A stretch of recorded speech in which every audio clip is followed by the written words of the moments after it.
They assumed this was merely another standard traffic stop, another unsuspecting mark. With deliberate calm, he placed his agency badge on the counter, and instantly, the low murmur in the room vanished into silence. Malik Bishop glanced at his watch, 9:47 p.m. Only 20 minutes separated him from home, though the past 3 days had blurred together in a whirlwind of relentless Dallas meetings, grueling negotiations, and a red-eye flight that left every muscle protesting. He loosened his tie while steering his sleek black Lexus along a near-deserted highway, accompanied solely by the steady drone of the engine. Suddenly, flashing red and blue beacons appeared in his rearview mirror. A resigned sigh escaped him as he decelerated, signaled, and eased onto the shoulder. He recognized the familiar routine, hands raised in a silent command for no abrupt movements. The windows slid down before the officers reached him. An officer in full uniform advanced from the driver's side, a piercing beam of a flashlight aimed straight at his face, while another shadowed him from behind, hand resting casually near his holster. "Good evening, sir." "License and registration," came the measured demand. "And is that a genuine officer? Also, your taillight appears broken." Malik's brows knit together in disbelief. That couldn't be, his car had just been serviced before his trip. "Are you absolutely certain?" he inquired. Maintaining a flat tone, the officer's gaze hardened as he ordered, "Step out of the vehicle." Malik exhaled slowly through his nostrils, already sensing the gravity of what was unfolding, though defiance was not an option. He opened the door and stepped onto the pavement, where the cool night air carried hints of hot asphalt and lingering gasoline. His finely tailored suit felt strangely out of place against the cold, utilitarian backdrop of the patrol car.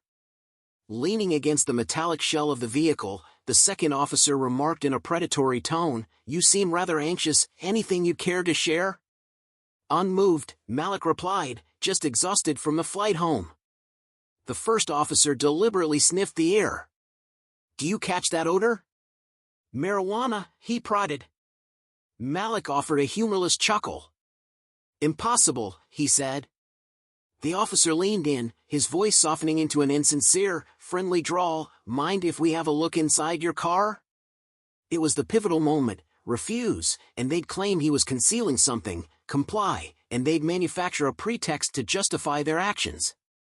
Either path was already written in stone. "Proceed," Malik said through clenched teeth. He rifled through his vehicle, scattering papers as he swung open his briefcase. The second officer produced a small prescription bottle. "What's this? Blood pressure medication? It looks suspicious." Within minutes, before Malik could even register the escalation, his hands were tightly cuffed. "Obstruction and resisting arrest," they declared.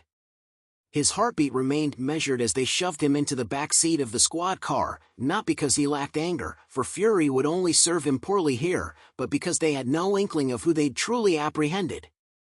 The ride to the station was steeped in silence, punctuated only by the intermittent crackle of the police radio. Seated in the back, Malik maintained a steady gaze with his hands bound. He neither questioned nor protested, fully aware that resistance was futile. At the precinct, they processed him with the mechanical efficiency reserved for common criminals, a mug shot taken, fingerprints scanned, and personal effects bagged and tagged. Harsh fluorescent lights buzzed overhead, splashing the holding cell walls with an unflattering, shapeless glare. Across the room, a hooded man slouched on a bench, eyes half-lidded, while another inmate paced a corner, murmuring to himself. The air was thick with sweat and a stale odor reminiscent of aged coffee and tired, recycled excuses. Malik finally settled onto a cold concrete bench, his back pressing into its chill, and folded his hands, still marked by the imprint of the cuffs. Hours passed in oppressive silence until heavy footsteps echoed and a door buzzed open. "Bishop," someone called. There, standing smugly outside the barred cell, were the same two officers from earlier. The first, clipboard in hand, tapped it idly against his palm, remarking, "Rough night, huh?" Malik remained silent as the second officer smirked and taunted, "We could make this simple, just tell us what you were really up to tonight." He exhaled slowly, replying, "I was just coming home from work." Leaning casually against the bars, the officer continued, "You match the description of someone we've been hunting. You exited your car all jittery, as if you had something to hide." Alec, another officer, tilted his head. Malik countered, "I stepped out because you ordered it, with an attitude." "I wasn't aware that counted as an attitude." For a split second, the smirk faltered. "Listen," the first officer interjected, flipping a page on his clipboard, "destruction carries a hefty price, maybe even jail time. But if you cooperate, if you admit to resisting, we can discuss reducing your sentence." They were after a confession, a simple admission to streamline their paperwork. Malik met each of their eyes steadily and stated, "I'll speak for my attorney." Silence reigned. The atmosphere shifted as the first officer clicked his tongue and rapped twice on the metal bars, dismissively adding, "Suit yourself." As they began to withdraw, Malik called out again, "Are you absolutely sure you want to see this through?"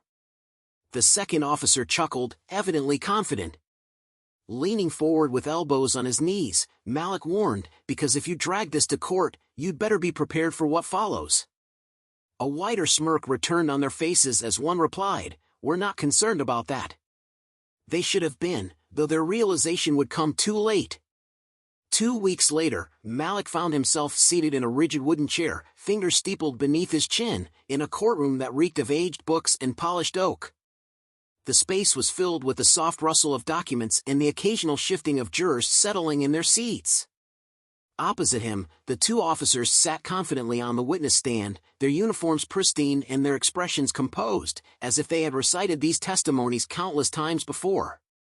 The prosecutor, a lean man in a sharply tailored suit with an even sharper tongue, paced before the jury. "Officer Daniels, could you recount what transpired that night?" he demanded. Officer Daniels cleared his throat, straightening up before replying, "Yes, sir. We observed the defendant operating his vehicle erratically. His behavior was marked by nervous tremors, his hands shook, his eyes avoided contact, and he hesitated when instructed to exit the car." Malik maintained an unwavering gaze as the prosecutor nodded. "And did you have grounds to suspect he was under the influence?" the prosecutor pressed. "Absolutely," Daniels asserted firmly, noting a distinct odor emanating from the vehicle. When asked to step out, he became uncooperative. Simply uncooperative. Malik nearly chuckled at the term. In his mind, he recalled that he had not refused a search but only raised his voice when they attempted to detain him, stacking lie upon lie like neat bricks in a wall. The jury observed with rapt attention, some scribbling notes, others scrutinizing his demeanor, perhaps searching for the very aggression they'd been told about. Next, the second officer took the stand, testifying that the suspect appeared visibly agitated and, given his resistance and evasiveness, they had ample reason to believe that, for their safety, he needed to be restrained. Malik remained still, his heartbeat calm and unwavering. The judge, an older man with salt and pepper hair, directed his attention to the defense table. "Do you have any remarks before we continue?" For the first time that day, Dick smiled as he reached into his briefcase, drawing out a sleek, black identification card. Without uttering a word, he placed it on the table. The prosecutor frowned and stepped forward. The judge adjusted his posture before addressing, "Mr. Bishop, could you confirm your employment?" Malik leaned in and stated, "Counterintelligence Division, CIA." A heavy silence fell over the room, reminiscent of a dropped gavel, as the officers and the prosecutor's mouths fell open, then closed in stunned quiet. In that moment, the jury began to view the case from an entirely new perspective, and just like that, the meticulously crafted narrative by the officers started to crumble. The prosecutor blinked, his once steadfast confidence visibly shaken. Glancing between the judge and Malik, he repeated, "Counterintelligence," as if saying it aloud might change its inherent meaning. Malik nodded, "That's correct." The two officers, once so self-assured, now appeared as if they had swallowed shards of glass. Officer Reynolds shifted uncomfortably while Officer Daniels clenched his jaw. The judge leaned forward, "Mr. Bishop, are you testifying under oath that you are an agent for the Central Intelligence Agency?" "I'm not merely stating it, I'm confirming it," Malik replied coolly. Reynolds took a sharp breath, glancing at Daniels, whose fixed gaze betrayed the tension in his shoulders, a detail not lost on the jury. The prosecutor ran a hand over his mouth, his composure beginning to unravel. "Your Honor, if I may," he started, only to be interrupted by the judge's curt interjection, "You may not." Turning his stern gaze toward the witness stand, the judge continued, "Officer Daniels, Officer Reynolds, would either of you care to revise any part of your testimony?" Daniels exhaled through his nose, fingers gripping the armrest tightly, and replied, "I don't believe so, Your Honor." At last, Malik spoke again, his voice smooth and clear as glass. Leaning forward, he offered, "Allow me to remind you, you mentioned that I appeared nervous. Yet, I routinely undergo polygraph tests, negotiate high-stakes deals, and face field assessments that would cause most men to crumble. Do you really expect this court to believe I was trembling over a routine traffic stop?" Reynolds swallowed hard as Malik continued, "You allege that I reeked of marijuana, yet I hold clearance levels that demand I pass the strictest drug tests in the country. Why would I jeopardize a career built on precision over a mere joint?" Daniels maintained his gaze straight ahead, his Adam's apple subtly bobbing, but Malik was far from finished. He addressed the jury, "These officers assumed I'd be just another case number, incapable of fighting back. They made a grave error." The judge then redirected his attention to the prosecutor, "Will the state proceed?" The prosecutor hesitated. Malik could sense an internal battle, whether to push forward and risk appearing foolish or to retreat and salvage what credibility remained. Finally, with a strained voice, he stated, "Your Honor, the state moves to dismiss the charges." And just like that, it was over. Yet for Officers Daniels and Reynolds, the real nightmare was just beginning.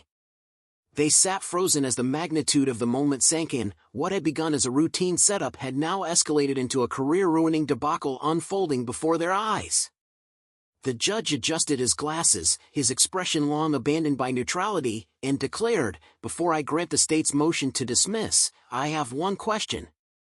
His voice, heavy with authority, resonated throughout the courtroom. "Officers, would you care to explain why you distorted the facts in this case?"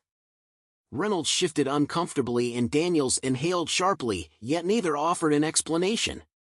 After a long, tense silence, the judge instructed the court clerk, "Send a request to Internal Affairs, this matter demands immediate review." The prosecutor closed his briefcase without even glancing at the officers, fully aware of the impending consequences. Daniels' face turned pale as he began, "Your Honor, only to be sharply cut off by the judge's icy tone, "You will remain silent, your chance to speak has passed." Reynolds rubbed his hands over his thighs as his nerves finally betrayed him. Malik reclined in his chair, watching intently as it became evident on their faces, the moment they realized that their authority no longer served as a protective shield. The jury's perception had shifted, and even the bailiffs, once standing in rigid formation, now regarded the officers with the same scrutiny as any other defendant. Malik was far from finished. Placing both hands firmly on the table, his voice sliced through the tension, "I formally request a comprehensive investigation into every traffic stop conducted by these officers over the past 5 years. I have strong reason to suspect that this is not an isolated incident." Reynolds' head jerked upward. "You can't do that," he snapped, but Malik smiled coolly, "Actually, I can." Daniels turned to the prosecutor, seemingly seeking an ally, but the man was already gathering his belongings, clearly unwilling to sync with them. The judge straightened his posture and declared, "Request granted." In that instant, their entire edifice of deceit began to crumble. Yet the worst was still looming ahead. 2 weeks later, Malik sat in his office with a voluminous file spread before him, reports, complaints, records, and evidence revealing a disturbing pattern. It was clear that Daniels and Reynolds were more than merely bad cops, they were predators with a badge. The investigation uncovered dozens of cases, bogus stops, fabricated charges, intimidation tactics. Some victims had lost their livelihoods, others had lost years to a system that never afforded them a fair chance. Now, the full extent of their misconduct was emerging. Daniels resigned before an official dismissal could be processed, while Reynolds, who attempted to fight back, was found guilty in an internal review of multiple infractions, including falsifying reports, and had his badge stripped in front of his peers. Malik had encountered men like them before, those who wield power recklessly, under the illusion of impunity. Yet power untempered by accountability is nothing more than corruption. A knock at the door pulled Malik from his thoughts. His attorney stepped in and placed a folder onto his desk, a settlement offer from the city. Tapping the envelope lightly, she remarked, "They're hoping you won't file a lawsuit." "Are you going to accept it?" she asked. Malik paused, considering the countless people who never received justice, the ones who couldn't afford legal counsel, who languished in cells simply because a uniformed officer deemed their lives unworthy of the truth. Exhaling slowly, he replied, "No." His attorney raised an eyebrow as he continued, "I don't want their money." Leaning back in his chair, he declared, "I demand policy reforms, a complete training overhaul, and the closure of these loopholes, so that no one else has to endure what I did." She studied him for a moment and then nodded, "I'll make some calls." Malik turned back to the case files, determined. His battle was far from over. Justice prevails only when the truth is given a voice. Too many wield authority as a weapon, relying on silence and the system's false promises of protection. But a system's strength is measured by the accountability of those who govern it. Malik possessed the resources to fight back, a luxury many lack. That's why we must question, demand transparency, and push for genuine change. For the truth does not yield to power, it exposes it. Do not remain silent. Spread the word, leave your thoughts, and support more narratives that challenge, reveal, and inspire reform, because awareness is the first step toward justice.